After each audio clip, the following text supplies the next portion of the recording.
নমস্কার নমস্কার নমস্কার নমস্কার নমস্কার নমস্কার নমস্কার নমস্কার আপনাদের সবাইকে সবাইকে সবাইকে সবাইকে নমস্কার জানাচ্ছে আপনাদের সৌমিত্র বসু।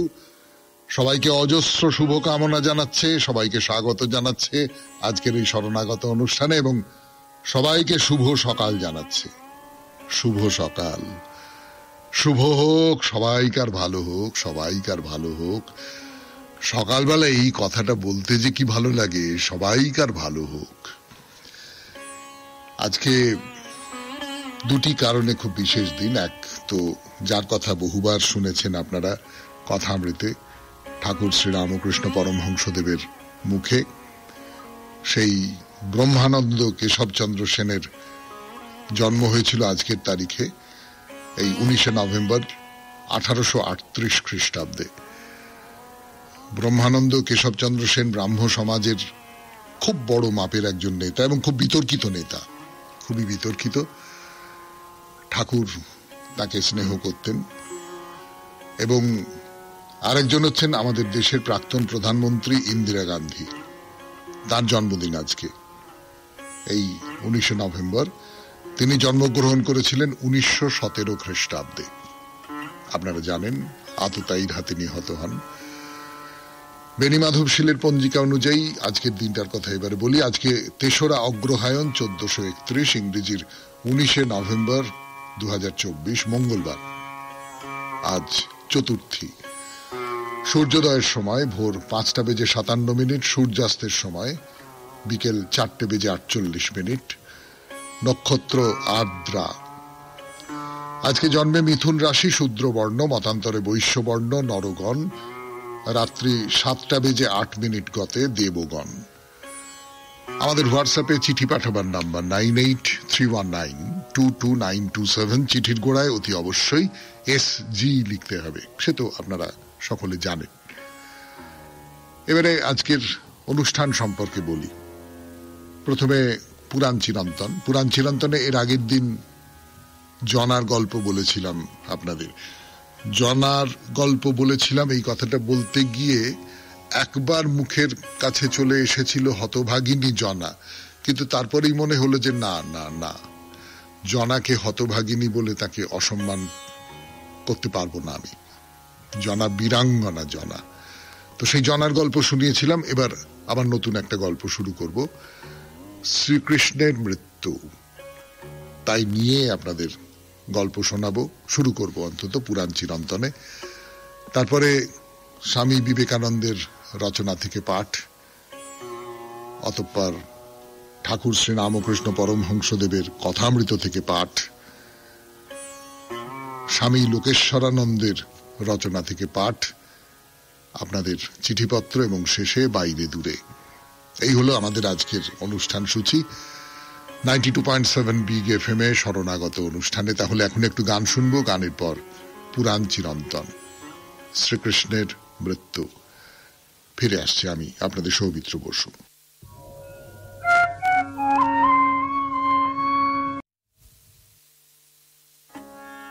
গান শেষ, কথা শুরু। 92.7 বিগ FM এ শরণাগত অনুষ্ঠান শুনছেন, আমি আপনাদের সৌমিত্র বসু। কুরুক্ষেত্র যুদ্ধ হয়েছে, শেষ হয়ে গেছে। 36 বছর কেটে গেছে, 36 বছর। শ্রীকৃষ্ণ ছিলেন যাদবদের রাজা, শ্রীকৃষ্ণ ছিলেন যাদবদের অধিপতি এবং শ্রীকৃষ্ণ গোটা মহাভারতের অধিপতি, তা তো আমরা জানি। তিনি যুদ্ধ করেননি, যুদ্ধে অর্জুনের রথ চালিয়েছিলেন, কিন্তু বস্তুতপক্ষে গোটা যুদ্ধকে যে শ্রীকৃষ্ণ নিয়ন্ত্রণ করেছিলেন সে কথা তো আমরা সকলে জানি। আমরা যারা মহাভারত খুব ভালো করে পড়িনি তারাও জানি যে শ্রীকৃষ্ণই ছিলেন প্রধান। আর মুশকিলটা যেটা হয় সেটা হচ্ছে যে যদি আমার গোষ্ঠীর যিনি প্রধান তিনিই প্রধান হয়ে ওঠেন, তিনি যদি একটা বড় জায়গার প্রধান হয়ে ওঠেন, তিনি তার গুরুত্ব সম্পর্কে জানেন, তিনি তার গুরুত্বটা বোঝেন এবং তিনি সেই অনুযায়ী আচার ব্যবহার করেন। তার ভেতরে একটা সংযম থাকতে পারে।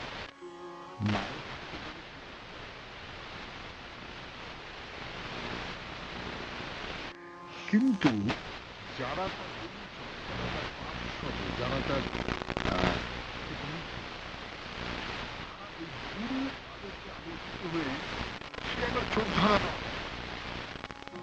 তার ফলে এই যাদবদের মধ্যে অসম্ভব ক্ষমতার দম্ভ দেখা দিল।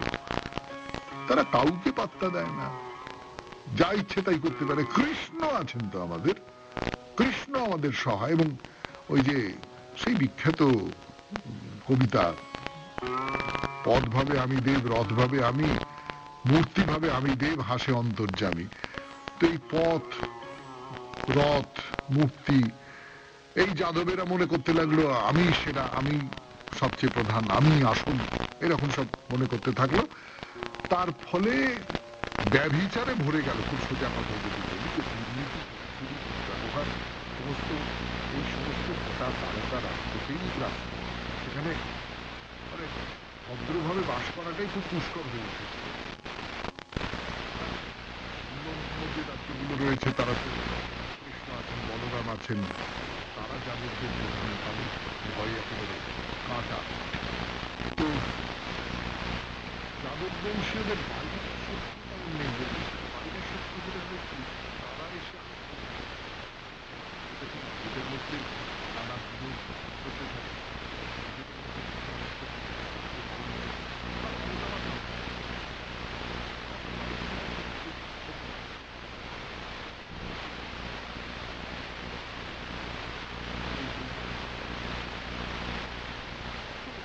যেহেতু কৃষ্ণ বলরাম রয়েছেন, সেহেতু সেই ব্যাপারটাও হচ্ছে। ঝগড়া, কথার কথা চুল রাহাজানি, চুল ডাকাতি, এই সমস্ত গোটা রাষ্ট্র ঘুরে চলছে। কৃষ্ণ এসব সামলানো যায় খুবই ভালো ছিল।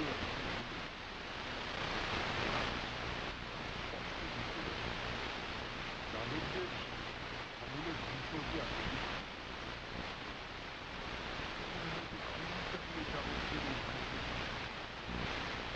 আমার শক্তির জন্য তারকাবাসীর এত অহংকার, আমি তাহলে এই অহংকারের কারণ। আমি যেখানে দেবতা কৃষ্ণের কথা বলছি, দেবতা পুরাণ বলতে একজন সত্যিকারের অসম্ভব ক্ষমতাশালী, অসম্ভব গুণার একজন।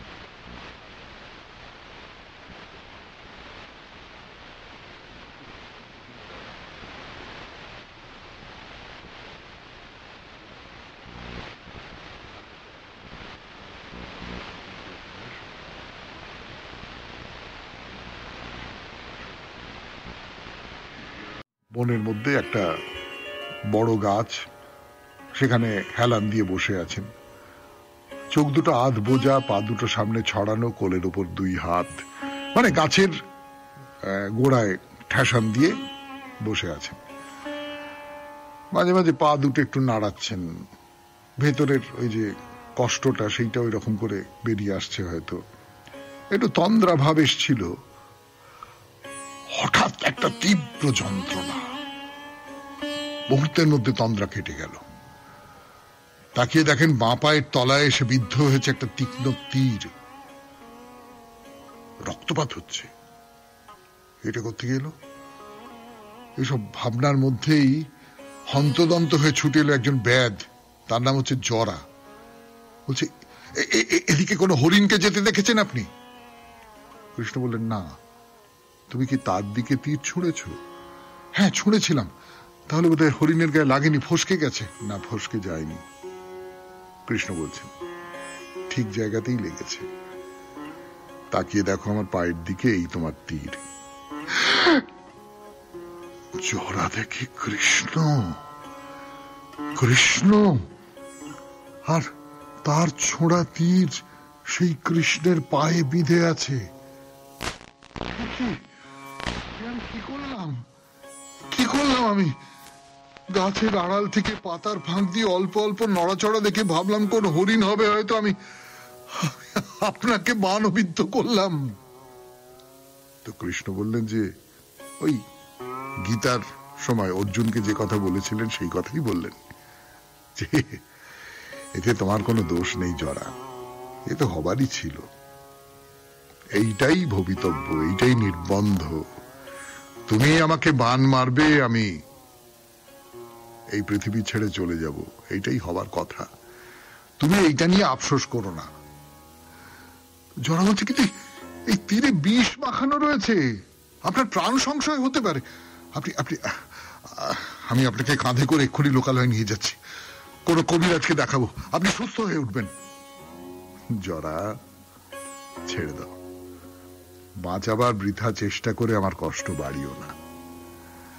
বুঝতে পারছি আমার সময় শেষ হয়ে আসছে, আমি চোখে অন্ধকার দেখছি।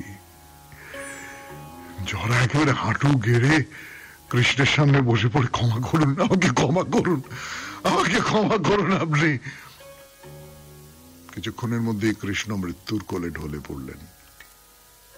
কৃষ্ণ, মহাপরাক্রমশালী কৃষ্ণ, গোটা বিশ্ব যাকে এক ডাকে চেনে সেই কৃষ্ণ, চারপাশে কোনো আত্মীয় স্বজন নেই, কেউ নেই, একা বনের মধ্যে নিহত হলেন।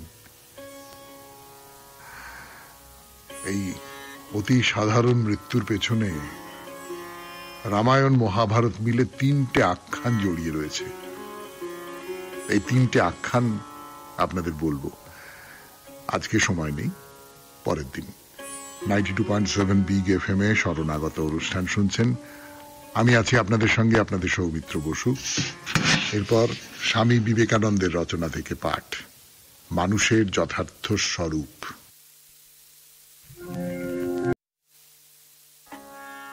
গানের পর এবার কথামৃত থেকে পাঠ, 92.7 বিগ FM এ শরণাগত অনুষ্ঠানে।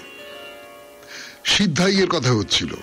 এর আগের দিন ঠাকুর বলছিলেন যে সিদ্ধাই, যে যখন আমার শরীর খুব খারাপ, খুব কষ্ট হচ্ছে, মনে হচ্ছে যে মাকে ডাকি, মাকে ডেকে বলি যে মা, নিজের মুখে তো বলতে পারছি না, মা হৃদয় আমাকে বলেছে যে তোমাকে একটু বলতে, আমার শরীরটা যেন ভালো হয়ে যায়। তো মা দেখিয়ে দিলেন ওই মিউজিয়ামে যে কঙ্কাল, তার দিয়ে বেঁধে বেঁধে যে কঙ্কাল দাঁড় করানো আছে। তাই আমি বললাম যে মা, তোমার নাম গান করে বেড়াবো, তো তুমি আমার এই ভেতরের শরীরটাকে সারিয়ে দাও, এই কঙ্কালটাকে যেমন করে তার দিয়ে জুড়ে টুড়ে রাখে তেমনি করে তুমি আমার শরীরটাকে সারিয়ে দাও। এই সমস্ত কথা হচ্ছিল আপনাদের সামনে। তো ঠাকুর বলছেন যে প্রথম প্রথম হৃদয় বলেছিল, মানে হৃদয়ের আন্ডারে ছিলাম কিনা, হৃদয় হচ্ছে ভাগ্নে, সেটা আপনারা জানেন, তার সঙ্গে একজন অদ্ভুত একটা সম্পর্ক ছিল ঠাকুরের। মানে যত ঝগড়া তত হৃদয়ের ভালোবাসা, সে ভালোবাসার কোনো সীমা সংখ্যা নেই আর কি, মানে সে ভালোবাসা অপার ভালোবাসা বলতে যেটা বোঝায় সেইটা। তো সেই হৃদয়ের আন্ডারে ছিলেন, আর হৃদয়ের ভেতর একটা খুব লোভ ছিল যে তুমি এইটা চাও না, তুমি ওইটা চাও না, মানে এই সবাই কত করে কমে খাচ্ছে, তোমার এমন ক্ষমতা রয়েছে, তুমি ঠাকুরের কাছে মায়ের কাছে এইগুলো চাও, এইগুলো হবে তোমার, তাহলে দেখবে লোকে কত মানবে তোমাকে, মানে সিদ্ধাই আর কি। হ্যাঁ, তো ঠাকুর সেসব তুই আমাকে এই সমস্ত লোভ দেখাবি না বলে হৃদয়কে তাড়িয়ে দিতেন। তো সেই হৃদয় বলছিল যে মায়ের কাছে একটু ক্ষমতা চেয়েও। তো কালীঘরে ক্ষমতা চাইতে গিয়ে দেখলাম ঠাকুরের মধ্যে একটা বাচ্চা ছেলের ভাব আছে, তো বালক ভাব, যে বলেছে হৃদয় ঠিক আছে তাহলে ক্ষমতা চাইতে যাই। কালীঘরে গেছেন ঠাকুরের কাছে ক্ষমতা চাইতে, তো গিয়ে দেখলাম 30-35 বছরের রাঁড় কাপড় তুলে ভর ভর করে হাঁকছে। তখন হৃদয়ের ওপর রাগ হলো, কেন সে সিদ্ধাই চাইতে শিখিয়ে দিল। মানে এই যে সিদ্ধাই, এই সমস্ত কিছুগুলোর কোনো মানে নেই, ঘৃণ্য, এগুলো ঘৃণ্য, বাজে, কুৎসিত। ঠাকুরের মন তাকে বলে দিচ্ছে, ঠাকুরের মনের ভেতরে যে মা রয়েছেন তিনি তাকে বলে দিচ্ছেন যে এগুলোর কোনো মানে নেই বাবা, এই কুৎসিত কুৎসিত, এসব চাসনি। তো এবার রামতারণ গিরিশচন্দ্র থিয়েটারে গান করেন, তিনি গান গাইছেন, আমার এই সাধের বিনে যত্নে গাঁথা তারের হার, যে যত্ন জানে বাজায় বিনে উঠে সুধা অনিবার, তানে বানে বাঁধলে ডুরি শতধারে বয়ে মাধুরী, বাজে না আলগা তারে টানে ছিঁড়ে কোমল তার। তো একেবারেই আধ্যাত্মিকতার কথা, বুঝতেই পাচ্ছেন। তো ডাক্তার গিরিশচন্দ্রকে বলছেন, গান এসব কি অরিজিনাল, মানে নতুন গান? তো গিরিশচন্দ্র বলছেন, না, এডউইন আর্নাল্ডের থট, মানে আর্নাল্ড সাহেবের ভাব নিয়ে গান। বুদ্ধচরিত লিখেছিলেন গিরিশচন্দ্র, সেই আর্নাল্ড সাহেবের বই অবলম্বন করে, বুদ্ধদেবের লাইট অব এশিয়া আর্নাল্ড সাহেবের বইয়ের নাম, সেইটা অবলম্বন করে তিনি বুদ্ধচরিত রচনা করেছিলেন। তো সেই বুদ্ধচরিতের গান সেটা রামতরণ শোনাচ্ছেন। তো রামতরণ বুদ্ধচরিতের আরো গান গাইছেন, যে খুব বিখ্যাত গান, এটা অসাধারণ গান, আমি তো গিয়ে শোনাতে পারবো না আপনাদের, আমাদের এই শরণাগত অনুষ্ঠানে মাঝে মাঝে গানটা শোনানো হয়। তো সেই গানটা গাইছেন, কি গান বলছি, তার আগে একটু সত্যি সত্যি গান শুনে নি 92.7 বিগ FM এ শরণাগত অনুষ্ঠানে, তারপর ফিরে আসছি আমি আপনাদের সৌমিত্র বসু। গানের কথা বলছিলাম, রামতারণ গান গাইছেন, কি গান, জুড়াইতে চাই কোথায় জুড়াই, কোথা হতে আসি কোথা ভেসে যাই, ফিরে ফিরে আসি কত কাঁদি হাসি, কোথা যাই সদা ভাবি গো তাই, করহে চেতন কে আছে চেতন, কতদিনে আর ভাঙিবে স্বপন, কে আছো চেতন ঘুমায় না আর, দারুণ এ ঘোরে নিবিড় আধার, করো তমনাশ হও হে প্রকাশ, তোমা বিনে আর নাহিক উপায়, তব পদে তাই শরণ চাই, জুড়াইতে চাই কোথায় জুড়াই। এই গান শুনতে শুনতে ঠাকুর একেবারে ভাবাবিষ্ট হয়ে পড়েছেন। তো রামতারণ আরো সব গান গাইছেন, শোনাই আপনাদের। গাইছেন, দীনতারিণী দুরিত বারিণী, সত্য রজ তম ত্রিগুণ ধারিণী, সৃজন পালন নিধনকারিণী, সগুণা নির্গুণা সর্বস্বরূপিণী। গাইছেন, ধর্ম কর্ম সকলই গেল, শ্যামা পূজা বুঝি হলো না, মন নিবারিতে নারী কোনো মতে, ছি ছি কি জ্বালা বলো না। এইসব গান ঠাকুর একেবারে ভাবাবিষ্ট হয়ে পড়ছেন। তো গান শেষ হলো, ভক্তেরাও অনেকে ভাবাবিষ্ট হয়ে পড়ছেন। এরকম হয় না যে ঠাকুরের গান, ভগবানের গান, ভক্তির গান শুনলে মনটা কিরম স্তব্ধ হয়ে যায়, মনটা কিরম অন্য একটা জায়গায় চলে যায়, তখন চুপ করে বসে থাকতে ইচ্ছে করে, কথা বলতে ইচ্ছেই করে না। ঠাকুরের ক্ষেত্রে তো বটেই, ঠাকুর তো এই লোক থেকে অন্য লোকে চলে যেতেন। এমনি ভক্ত যারা আছেন তারা হয়তো ততটা নন, কিন্তু তারাও স্তব্ধ হয়ে আছেন, তাদের মন ভরে আছে অন্য রকমের একটা আধ্যাত্মিক অনুভূতিতে। তো সেই শ্রীরামকৃষ্ণ ছোট নরেনকে দেখিয়ে ডাক্তারকে বলছেন, এ অতি শুদ্ধ, এ অতি শুদ্ধ, বিষয় বুদ্ধির নেশা একে লাগেনি। নরেন আসলে ছোট নরেন, তখন ধ্যানস্থ হয়ে আছে। ডাক্তার নরেনকে দেখছেন যে ধ্যান এখনো ভাঙেনি। তো মনমোহন ডাক্তারকে বলছেন যে, আপনার ছেলের কথাই বলেন, ছেলেকে যদি পাই বাপকে চাই না। ডাক্তার বলেন, তাই তো বলি, তোমরা ছেলে নিয়েই ভোলো, মানে ঈশ্বরকে ছেড়ে অবতারকে নিয়েই ভোলো বা ভক্তকে নিয়েই ভোলো। ঠাকুর বলছেন, না না না না, বাপকে চাই না তা বলছি না, আরে ভগবানকে চাই না এরকম কথা তো বলছি না, কিন্তু ভগবানের যে ছেলে, ভগবানের ছেলে তো অবতার, ভগবানের ছেলে তো ভক্ত। ছেলে যেমন বাপের ন্যাওটা হয়, তেমনি ভক্ত হচ্ছে ভগবানের ন্যাওটা।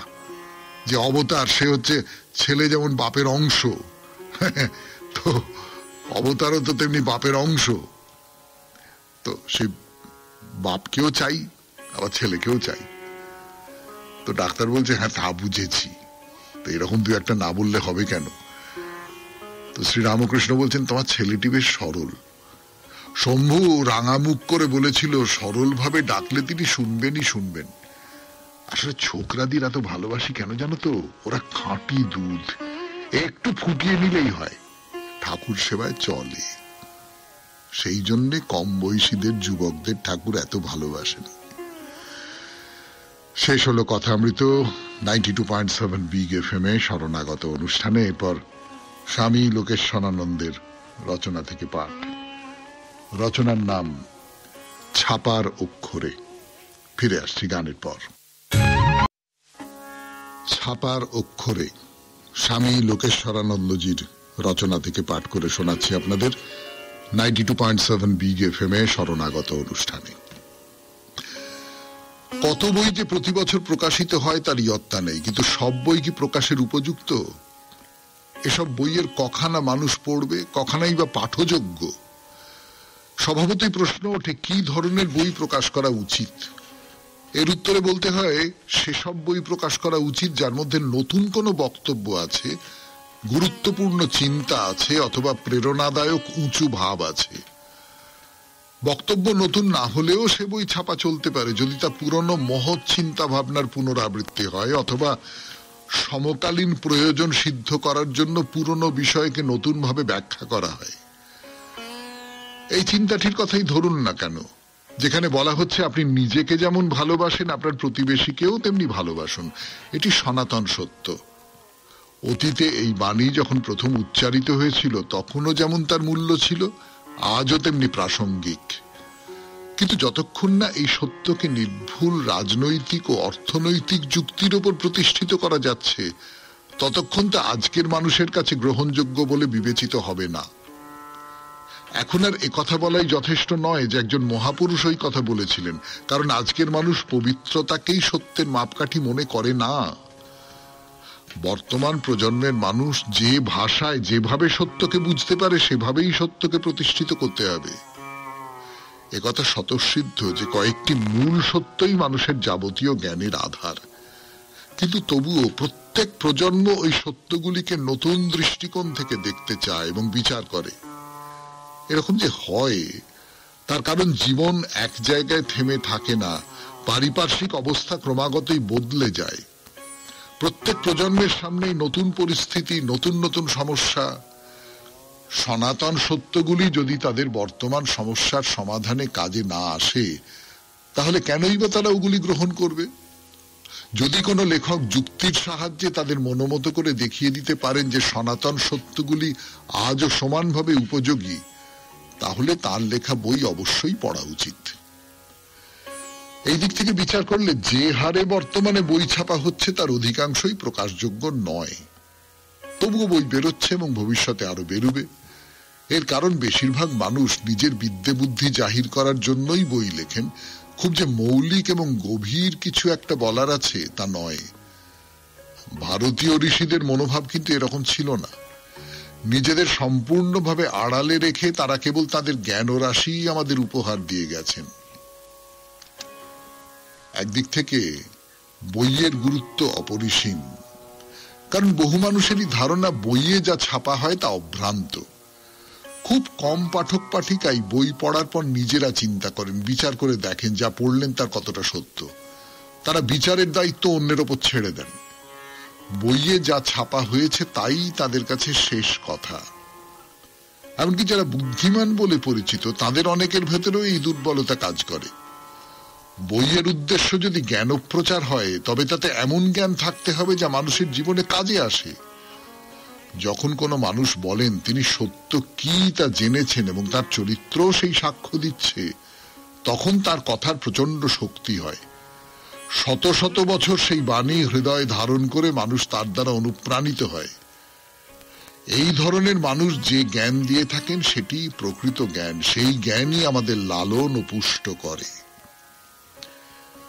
বইয়ের আরেকটি কাজ মানুষকে স্বাধীনভাবে ও যুক্তিপূর্ণভাবে চিন্তা করতে উৎসাহিত করা। নতুন তথ্যে সমৃদ্ধ না হলেও যদি তার নতুন বিচারধারা অনুসরণ করে, দীর্ঘদিনের পুরনো বিশ্বাস ও পরম্পরাগুলিকে বাজিয়ে নিতে চায়, যুক্তির কোষ্ঠী পাথরে সেগুলিকে যাচাই করে নিতে চায়, তাহলে সেই গ্রন্থকে আমরা স্বাগত জানাবো। মানুষ যদি চিন্তা না করে সভ্যতা এগোতে পারে না। কার্ল মার্কস রচিত দাস ক্যাপিটাল বইটি মানুষকে ভাবিয়েছে, চিন্তাকে উজ্জীবিত করেছে বলেই এই বই জগতে আজ পর্যন্ত যত শ্রেষ্ঠ বই লেখা হয়েছে তার মধ্যে অন্যতম। কোনো বইয়ের সঙ্গে আমরা একমত নাও হতে পারি, কিন্তু তা যদি আমাদের চিন্তার খোরাক যোগায়, তবে সে বই আদরণীয়। শুনলেন স্বামী লোকেশ্বরানন্দের রচনা থেকে পাঠ, ছাপার অক্ষরে। এরপরে গান, গানের পর আপনাদের চিঠিপত্র। আমি আছি আপনাদের সঙ্গে, আপনাদের সৌমিত্র বসু। 92.7 বিগ এফএম এ শরণাগত অনুষ্ঠানে আজকে দুটো চিঠি পড়ব। প্রথম চিঠিটি আগে পড়ি। দেবাঞ্জন গাঙ্গুলি, শিবরামপুর, মহেশতলা থেকে লিখেছেন। ছোট্ট চিঠি। দাদা ভাই, প্রথমে জানাই আপনাকে সশ্রদ্ধ প্রণাম। আমি আপনার প্রতিদিনের একজন গুণমুগ্ধ শ্রোতা তথা আপামর শ্রোতাগণকে আমার বিনয়ী প্রণাম ও ভালোবাসা। দাদা, আপনার মধুর কণ্ঠে দিন শুরু হয় আমার। অক্ষয় হোক আপনার মধুর কণ্ঠ। প্রতিদিন নতুন করে নিজেকে খুঁজে পাই আপনার কণ্ঠে। ভালো থাকবেন, আমাদের মতো সকল শ্রোতাকে ভালো রাখবেন। আমার লেখাই প্রথম, পড়লে খুব খুব ভালো লাগবে। বিনীত, দেবাঞ্জন গাঙ্গুলি, শিবরামপুর, মহেশতলা। দেবাঞ্জন বাবু, আপনাকে এই যে শরণাগত চিঠিপত্রের আসর, তাতে স্বাগত জানাই। আশা করছি প্রথম চিঠি শেষ চিঠি হবে না। আবার চিঠি পড়বেন কিন্তু। এরপরের চিঠিটি আরেকটু বড়। সেটি লিখেছেন সতী চক্রবর্তী, গড়িয়া, বোড়াল থেকে। পড়ে শোনাই সেই চিঠি। আমি গড়িয়া বোড়াল থেকে সতী চক্রবর্তী বলছি। বেশ কয়েক বছর আগে শরণাগতে চিঠি দিয়েছিলাম এবং সেই চিঠি আপনি পড়েছিলেন। বিষয় সম্পর্কে বিশদ আলোচনাও করেছিলেন। বর্তমানে চিঠি লেখা না হলেও শরণাগত শোনার চেষ্টা করি। এক কথায় এই অনুষ্ঠানটা আমার এবং হয়তো সকলেরই জীবনে মনে ইতিবাচক শক্তি ভীষণভাবে বয়ে আনে। আজ আবার চিঠি লিখতে বসলাম আপনাকে যে বিষয়ে শোনার জানার আগ্রহে, তা হলো যদি বেদ বেদান্ত উপনিষদের প্রসঙ্গে আলোচনা করেন। বেদের আদি উৎপত্তি, 4টি বেদ প্রসঙ্গ এবং বিশেষত এর যে মন্ত্র, যেখানে সৃষ্টির বা প্রকৃতির অগ্নি, জল, আকাশ, বায়ু, উষা প্রভৃতি বিভিন্ন বিষয় সম্পর্কে বন্দনা করা হয়েছে, এ বিষয় সকল জানার শোনার প্রবল ইচ্ছা। যদি প্রভাতে লক্ষ লক্ষ মানুষের মনে এ বিষয়ের অমৃত সুধা সিঞ্চন করা যায়, আমার মনে হয় বহু মানুষের মন মানসিকতার উপকার হবে, সমৃদ্ধ হবে আমাদের জীবন, সফল হবে আমাদের দিন। যে জ্ঞান আমাদের আত্মার কল্যাণে প্রয়োজন, যদি আপনার অনুষ্ঠানের মাধ্যমে আমাদের কাছে পৌঁছয়, চিরকৃতজ্ঞ থাকবো আপনার কাছে। পরিশেষে আমার প্রণাম নেবেন। দীর্ঘদিন সুস্থ থেকে এই অনুষ্ঠানের মাধ্যমে আমাদের সকলের কাছে থাকুন, এই প্রার্থনা। সতী চক্রবর্তী, গড়িয়া, বোড়াল। খুব ভালো প্রস্তাব, খুবই ভালো প্রস্তাব। বেদ উপনিষদ এসব নিয়ে যদি অনুষ্ঠান করা যায়, আমরা তো পুরাণ চিরন্তন করি, সেই পুরাণ চিরন্তনের মধ্যেই বেদ উপনিষদের কথা চলে আসতে পারে, মাঝে মধ্যে চলে আসতে পারে, টানাও চলে আসতে পারে। কোনো আপত্তির কারণ নেই, অসুবিধার কোনো কারণ নেই। ঠিক আছে, আপনার এই প্রস্তাবটা আমি গ্রহণ করলাম এবং দেখা যাক অবিলম্বেই যদি এইটা ব্যবহার করা যায়, আপনার এই প্রস্তাব অনুযায়ী যদি কাজ করা যায়। অনেক ধন্যবাদ আপনাকে, আপনাদের দুজনকেই অনেক ধন্যবাদ। আপনারা মনোবল বাড়িয়ে দেন এবং পরামর্শ দিয়ে শরণাগতকে তার যে যোগ্য পথ, সেই যোগ্য পথে চালিত করেন। এবার তাহলে বাইরে দূরে 92.7 বিগ এফএম এ শরণাগত অনুষ্ঠানে আমরা এখন বারাণসীতে নাটোরের রানী ভবানীর যে দুর্গা মন্দির, সেই দুর্গা মন্দিরের ইতিহাস বলছি আপনাদের। ফিরে আসছি গানের পর। গান শেষ করে এবার কথা শুরু করছে আপনাদের সৌমিত্র বসু বাইরে দূরে 92.7 বিগ এফএম এ শরণাগত অনুষ্ঠানে। যা বলছিলাম আপনাদের যে রাজকন্যা শশীকলা, তিনি তো এক রাজপুত্রকে তার হৃদয় মন সমস্ত সমর্পণ করে দিয়েছেন। এদিকে রাজা নরেশ স্বয়ম্বর সভা ডেকেছেন। তো যে বুদ্ধিটা করা হলো সেটা হচ্ছে যে ঠিক আছে, গোপনে গোপনে বিয়ে দিচ্ছি, কিন্তু স্বয়ম্বর সভায় যে রাজারা আসবেন তারা যেন জানতে না পারেন যে বিয়ে হয়ে গেছে। তাহলে একটা গোলমাল বাঁধবে, তো অপমানিত হবেন রাজারা। রাজাদের অপমান মানে হচ্ছে সাংঘাতিক অপমান বোধ তাদের। আমি রাজা, আমাকে এইভাবে অপমান করলো, এরকম তো ক্ষমতাবান যারা, বিত্তশালী যারা, তারা তো খুব সহজেই অপমানিত হয় এবং সেই অপমানিত হওয়ার ফলে তারা নানান রকমের সমস্ত সাংঘাতিক সাংঘাতিক কাণ্ড করে ফেলেন। সেই রকম সব হবে। ওই অশান্তি এড়াবার জন্য এই গোপনতার আশ্রয় নেওয়া হলো। কিন্তু গোপন কথাটি রবে না গোপনে। কাজী কাজী কথাটা তো বাইরে রটে গেল, রাজারা সকলে জানতে পেরে গেলেন। এইবার রাজারা তো ভয়ঙ্কর রেগে গেছেন, যাদের স্বয়ম্বর সভায় আমন্ত্রণ করা হয়েছিল বিয়ের বিষয়টা জানতে পেরে গেছেন। এবং তখনকার দিনে রাজারা রেগে গেলে যা হতো, এখনো রাজারা রেগে গেলে যা হয়, তারা সবাই মিলে একসঙ্গে নরেশের বিরুদ্ধে যুদ্ধ করবে বলে ঠিক করলো।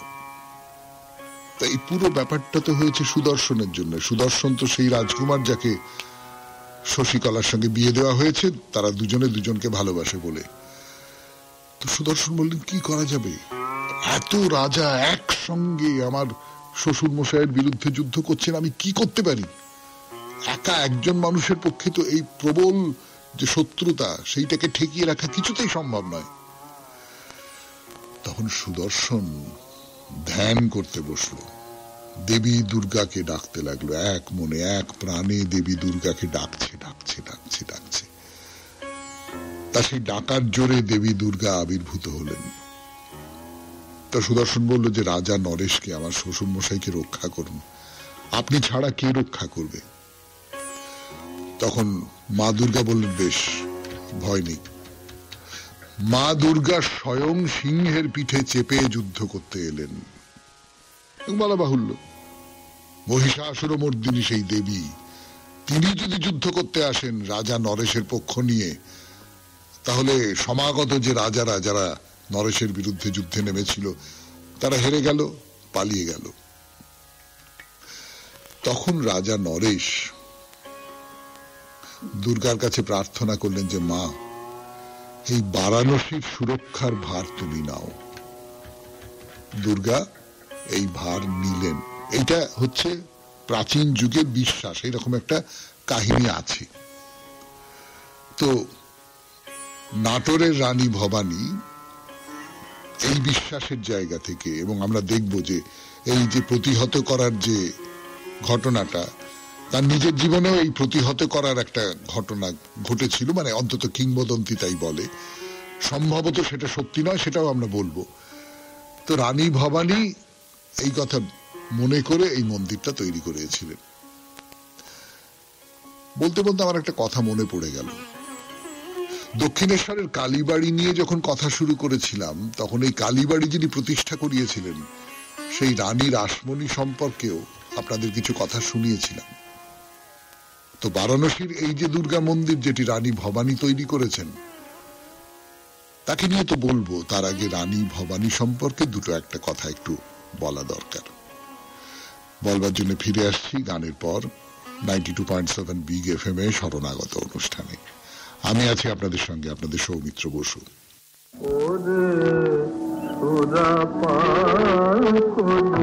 ভবানী, নাটোরের রানী ভবানী, তার সম্পর্কে কথা বলবো, দুটো চারটে কথা, যিনি এই বারাণসীর দুর্গা মন্দির প্রতিষ্ঠা করেছিলেন।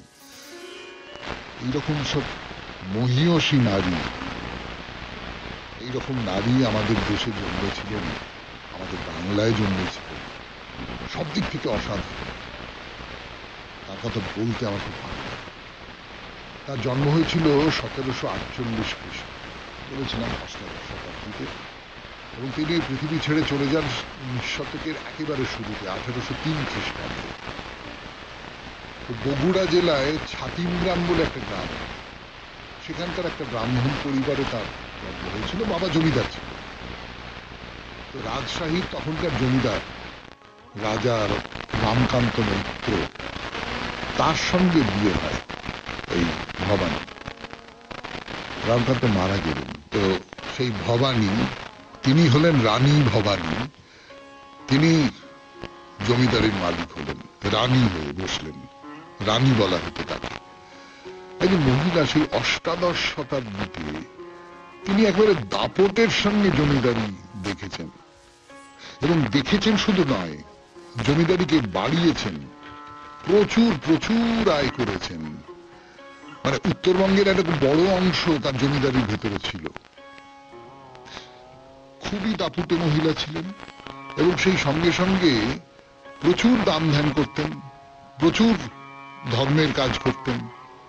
একটা কথা বলি আপনাদের, তাহলে বুঝতে পারবেন। এই রানী ভবানী একবার 365 দিনে, বছরে তো 365 দিন, এই 365 দিনে 365 জন ব্রাহ্মণকে ভূমি দান করেছিলেন। ভাবতে পারেন? তার সম্পর্কে একটা গল্প আছে, এই মন্দির প্রতিষ্ঠার গল্প বটে সেটা, কিন্তু সেই গল্পটা বলবার সময় তো আজকে আর হবে না। আজকে এইবার আপনাদের সৌমিত্র বসুকে বিদায় নিতে হবে। পরের দিন, নিশ্চয়ই পরের দিন সেই গল্প শোনাবো আপনাদের। মিথ্যে গল্প বলেই মনে হয়, সেটাও আগে থেকেই বলে রাখছি। আপাতত 92.7 বিগ এফএম এ শরণাগত অনুষ্ঠান এখানে শেষ করছি যথারীতি রবীন্দ্রনাথের কবিতা দিয়ে। তুলেছিলেন কুসুম তোমার, হে সংসার হে লতা, পড়তে মালা বিঁধল কাঁটা, বাজল বুকে ব্যথা, হে সংসার হে লতা। বেলা যখন পড়ে এলো, আধার এলেছে, দেখি তখন চেয়ে তোমার গোলাপ গেছে, আছে আমার বুকের ব্যথা, হে সংসার হে লতা। আরো তোমার অনেক কুসুম ফুটবে যথাতথা, অনেক গন্ধ, অনেক মধু, অনেক কোমলতা, হে সংসার হে লতা। সে ফুল তোলার সময় তো আর নাহি আমার হাতে, আজকে আধার রাতে আমার গোলাপ গেছে, কেবল আছে বুকের ব্যথা, হে সংসার হে লতা। খুব ভালো থাকবেন, আনন্দে থাকবেন। নমস্কার নমস্কার নমস্কার নমস্কার নমস্কার নমস্কার নমস্কার নমস্কার আপনাদের সবাইকে সবাইকে সবাইকে সবাইকে নমস্কার জানাচ্ছে আপনাদের সৌমিত্র বসু। সবাইকে অজস্র শুভকামনা জানাচ্ছে, সবাইকে স্বাগত জানাচ্ছে আজকের এই শরণাগত অনুষ্ঠানে এবং সবাইকে শুভ সকাল জানাচ্ছে। শুভ সকাল, শুভ হোক, সবাইকার ভালো হোক, সবাইকার ভালো হোক। সকালবেলা এই কথাটা বলতে যে কি ভালো লাগে, সবাইকার ভালো হোক। আজকে দুটি কারণে খুব বিশেষ দিন। এক তো যার কথা বহুবার শুনেছেন আপনারা কথামৃতে, ঠাকুর শ্রী রামকৃষ্ণ পরমহংসদেবের মুখে, সেই ব্রহ্মানন্দ কেশবচন্দ্র সেনের জন্ম হয়েছিল আজকের তারিখে, এই 19শে নভেম্বর 1838 খ্রিস্টাব্দে। ব্রহ্মানন্দ কেশবচন্দ্র সেন ব্রাহ্ম সমাজের খুব বড় মাপের একজন নেতা এবং খুব বিতর্কিত নেতা, খুবই বিতর্কিত। ঠাকুর তাকে স্নেহ করতেন। এবং আরেকজন হচ্ছেন আমাদের দেশের প্রাক্তন প্রধানমন্ত্রী ইন্দিরা গান্ধী, তার জন্মদিন আজকে এই 19শে নভেম্বর। তিনি জন্মগ্রহণ করেছিলেন 1917 খ্রিস্টাব্দে। আপনারা জানেন আততায়ীর হাতে নিহত হন। বেণীমাধব শীলের পঞ্জিকা অনুযায়ী আজকের দিনটার কথা এবারে বলি। আজকে 3রা অগ্রহায়ণ 1431, ইংরেজির 19শে নভেম্বর 2024, মঙ্গলবার। আজ চতুর্থী। সূর্যোদয়ের সময় ভোর 5:57, সূর্যাস্তের সময় বিকেল 4:48। নক্ষত্র আর্দ্রা। আজকে জন্মে মিথুন রাশি, শূদ্রবর্ণ, মতান্তরে বৈশ্যবর্ণ, নরগণ। রাত্রি 7:08 গতে দেবগণ। আমাদের হোয়াটসঅ্যাপে চিঠি পাঠাবার নাম্বার 9831922927। চিঠির গোড়ায় অতি অবশ্যই SG লিখতে হবে, সে তো আপনারা সকলে জানেন। এবারে আজকের অনুষ্ঠান সম্পর্কে বলি। প্রথমে পুরাণ চিরন্তন। পুরাণ চিরন্তনে এর আগের দিন জনার গল্প বলেছিলাম আপনাদের। জনার গল্প বলেছিলাম, এই কথাটা বলতে গিয়ে একবার মুখের কাছে চলে এসেছিল হতভাগিনী জনা, কিন্তু তারপরেই মনে হলো যে না না না, জনাকে হতভাগিনী বলে তাকে অসম্মান করতে পারবো না আমি। জনা বীরাঙ্গনা জনা। তো সেই জনার গল্প শুনিয়েছিলাম, এবার আবার নতুন একটা গল্প শুরু করব, শ্রীকৃষ্ণের মৃত্যু। তাই নিয়ে আপনাদের গল্প শোনাবো, শুরু করব অন্তত পুরাণ চিরন্তনে। তারপরে স্বামী বিবেকানন্দের রচনা থেকে পাঠ, অতঃপর ঠাকুর শ্রী রামকৃষ্ণ পরমহংসদেবের কথামৃত থেকে পাঠ, স্বামী লোকেশ্বরানন্দের রচনা থেকে পাঠ, আপনাদের চিঠিপত্র এবং শেষে বাইরে দূরে। এই হলো আমাদের আজকের অনুষ্ঠান সূচি 92.7 বিগ FM এ শরণাগত অনুষ্ঠানে। তাহলে এখন একটু গান শুনবো, গানের পর পুরাণ চিরন্তন, শ্রীকৃষ্ণের মৃত্যু। ফিরে আসছে আমি আপনাদের সৌমিত্র বসু।